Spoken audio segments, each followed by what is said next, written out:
नमस्कार। देशकाल प्लस में आपका स्वागत है। मैं हूं मुकेश कुमार।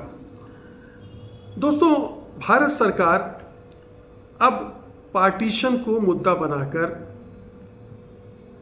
देश को गुमराह करने की कोशिश में जुट गई है। उसने तय किया है एनसीईआरटी के जरिए मिडिल स्टेज यानी 6 से 8 और सेकेंडरी स्टेज यानी 9 से 12 तक के क्लासेस के बच्चों के लिए मॉड्यूल तैयार करेगी।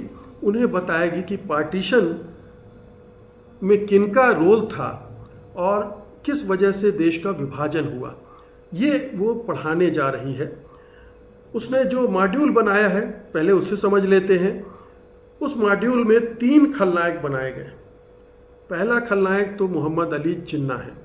जाहिर है, स्वाभाविक भी है, वो मुस्लिम लीग के नेता थे। उन्होंने भारत विभाजन की मांग की थी। भारत विभाजन के लिए वो अड़ गए थे, इसलिए वो इस पूरे मामले के एक विलेन, एक गुनहगार, एक खलनायक तो है ही, कोई दो मत नहीं है। लेकिन आश्चर्य होता है जब वो कांग्रेस को एक दूसरा खलनायक बनाने की कोशिश करते हैं और ये आरोप लगाते हैं कि कांग्रेस ने विभाजन की मांग को स्वीकार किया और इस वजह से देश का विभाजन हुआ। अभी हम इसकी गहराई में जाएंगे, इन दोनों ही तथ्यों की गहराई में जाएंगे। और तीसरा, अंग्रेजों को, लॉर्ड माउंटबेटन को एक गुनहगार बनाया गया है। मैं समझता हूँ कि लॉर्ड माउंटबेटन भी बहुत बड़े गुनहगार थे। तो इसमें 2 जो गुनहगार थे वो तो ठीक ढंग से चिन्हित किए गए हैं, लेकिन कई बड़े गुनहगारों को छोड़ दिया गया है और कांग्रेस को उसमें शामिल कर लिया गया है, क्योंकि कांग्रेस को भारतीय जनता पार्टी, प्रधानमंत्री मोदी, अमित शाह, संघ परिवार अपना जानी दुश्मन मानता है। उनको हर जगह उनकी तस्वीर को पर कालिक पोतने में उन्हें मज़ा आता है। वो हर देश में जो कुछ भी हुआ है, गड़बड़ हुआ है, उसके लिए नेहरू जिम्मेदार हैं, और जो अच्छा हुआ है वो प्रधानमंत्री मोदी कर रहे हैं। वो उसका श्रेय किसी को नहीं देते हैं। लेकिन आइए ज़रा पार्टीशन को समझ लेना चाहिए हमें कि ये पार्टीशन का मामला कब से शुरू होता है। दरअसल असल में मोहम्मद अली जिन्ना तो तस्वीर में बहुत बाद में आए। वो तो देश छोड़कर चले भी गए थे, लेकिन मुस्लिम लीग वाले पकड़ कर लाए और उन्होंने उनको अपना नेता बना लिया। और फिर उन्हें लगा कि ये अपॉर्चुनिटी है जहां उसका इस्तेमाल किया जा सकता है। और 1940 में लाहौर में जो मुस्लिम लीग का अधिवेशन हुआ था, उसमें उन्होंने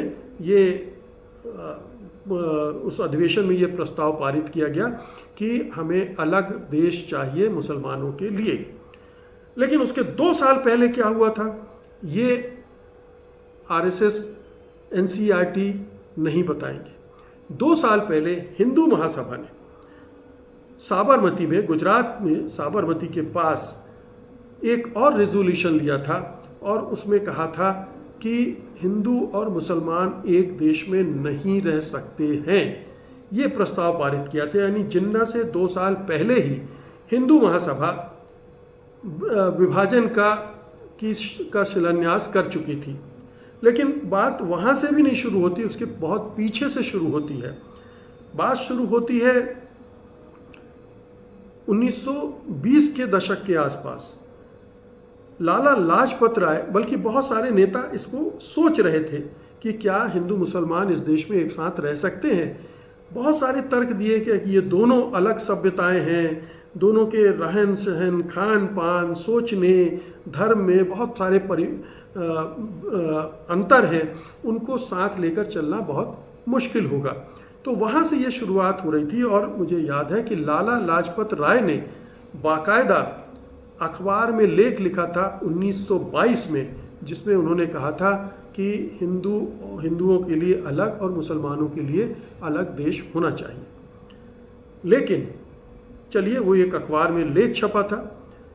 असल में जो भारत विभाजन के आर्किटेक्ट हैं, जिन्होंने इसको एक वैचारिक आधार दिया, वो हैं दामोदर सावरकर। वीर लगाना ठीक नहीं होगा, क्योंकि वो वीर नहीं थे, माफ़ी वीर थे। 7 बार माफ़ी मांगकर वो जेल से छूटे थे और उन्होंने अंग्रेज़ों के प्रति वफादार रहने की शपथ खाई थी और उसके बाद कभी उन्होंने आज़ादी के आंदोलन में हिस्सा नहीं लिया। लगातार आज़ादी के आंदोलन के विरुद्ध काम करते रहे। 1942 का आंदोलन हो, उसका विरोध हुआ। सुभाष चंद्र बोस की सेना में लोग शामिल ना हो, इसके लिए आह्वान किया। अंग्रेज़ों की सेना में लोग शामिल हों, इसकी कोशिश की और दावा भी किया कि 1 लाख लोगों को हमने शामिल करवाया। ये सावरकर का चरित्र था और उन्होंने ही 1923 के आसपास इस पूरे विभाजन की रूपरेखा रखनी शुरू कर दी। उन्होंने लगातार मुसलमानों के खिलाफ विश्वमन किया। लगातार हिंदू और मुसलमान 2 अलग कौम हैं, वो कभी एक साथ रह नहीं सकती हैं, इसका प्रोपेगेशन शुरू किया और इस तरह से ये बात आगे बढ़ने लगी। धीरे धीरे बढ़ी, सुलगती रही, लोगों के बीच में ये बात जाती रही और चूंकि हिंदू महासभा इसको ज़ोर शोर से कह रही थी, आरएसएस भी कह रहा था, दूसरे कई हिंदू संगठन थे वो भी इसको प्रोपेगेट कर रहे थे, तो धीरे धीरे मुसलमानों के अंदर ये भावना भरने लगी, ये डर पैदा होने लगा। क्योंकि सावरकर कह चुके थे कि इस देश का जो आधिपत्य होगा वो हिंदुओं के हाथ में होगा। मुसलमान रह सकते हैं लेकिन उन्हें दोयम दर्जे का नागरिक बनकर रहना पड़ेगा। ये जब आरएसएस सावरकर की तरफ से आ गया तो मुसलमानों के अंदर ये डर बैठने लगा कि अगर सचमुच में देश आज़ाद हुआ और चूँकि बहुसंख्यक हिंदू हैं, उनके देश में, उनके हाथ में देश की कमान गई तो वो उन्हें दूसरे दर्जे का नागरिक बनाकर रख देंगे। और इस भावना का फ़ायदा उठाया जो सांप्रदायिक मुस्लिम संगठन थे, जिसमें मुस्लिम लीग सबसे आगे था, उसने उस भावना को दोहन किया, उस भय को और बढ़ाया और इस तरह से वो भय बढ़ता चला गया और उसका समर्थन भी बढ़ता चला गया। तो इधर हिंदुत्ववादी फोर्सेस थी, सावरकर एंड कंपनी थी जो मुसलमानों के प्रति घृणा और जहर फैला रही थी, उधर मुस्लिम लीग थी जो ये सब काम कर रही थी। दरअसल ये दोनों संगठन और ये दोनों संगठनों के नेता पार्टीशन के लिए जिम्मेदार थे और कोई जिम्मेदार नहीं था। हाँ, अंग्रेज इसका फ़ायदा उठा रहे थे क्योंकि बांटो और राज करो में उनकी कुर्सी, उनकी सत्ता मजबूत रहती है। ये 2 कौमें एकजुट ना हो पाए, जिसकी कोशिश महात्मा गांधी लगातार करते रहे, मरते दम तक करते रहे और उनकी हत्या भी इसी वजह से हो गई कि वो हिंदू मुसलमानों को एक साथ रखना चाहते थे। बहरहाल, तो ये जो घृणा का वातावरण बना, ये दरअसल पार्टीशन की वजह बना। जब माहौल इतना बिगड़ गया, इतना ख़राब हो गया, जगह जगह दंगे होने लगे, लोग मारकाट में उलझ गए, तब उस समय के लीडरशिप के, कांग्रेस की लीडरशिप को केवल नेहरू नहीं, उसमें पटेल भी शामिल थे, दूसरे नेता भी शामिल थे। उन्होंने महसूस किया कि अगर ये नहीं हुआ तो गृह युद्ध होगा और इससे बेहतर है कि हम ये बंटवारा स्वीकार कर लें। तो वो स्वेच्छा से नहीं, खुशी से नहीं, एक मजबूरी थी कि बड़े कत्लेआम को रोकने के लिए एक विभाजन स्वीकार करना पड़ेगा और इस वजह से वो विभाजन हुआ था। तो उसके लिए कांग्रेस को दोष देना, नेहरू को दोष देना, ये एक बहुत ही मूर्खतापूर्ण, धूर्ततापूर्ण बात है और अपने नेताओं को और अपनी आइडियोलॉजी को बचाने की कोशिश है कि किसी तरह से हमारे विचारधारा ने जो पाप किया है उस पर कैसे पर्दा डालें।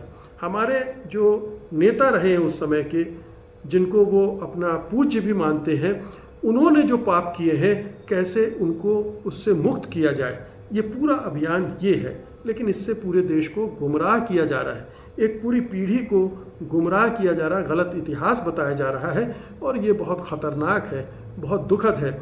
लेकिन हम जानते हैं कि सच तो सामने आ ही जाता है और लोग सच को ढूंढ ही लेते हैं। और एक ये दूसरा युग है जहां लोग तमाम तरह के AI टूल से सच को निकाल लेते हैं।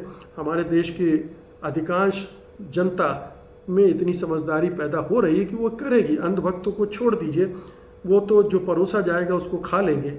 लेकिन इसके बावजूद इसका विरोध होना चाहिए क्योंकि मासूम दिमागों में ये जहर भरा गया तो वो बड़ा होकर अंधभक्त बनाएगा, मॉब लिंचिंग करेगा, दंगों में हिस्सेदारी करेगा और वो देश के हित में नहीं होगा। बहुत बहुत शुक्रिया आपका। धन्यवाद। नमस्कार।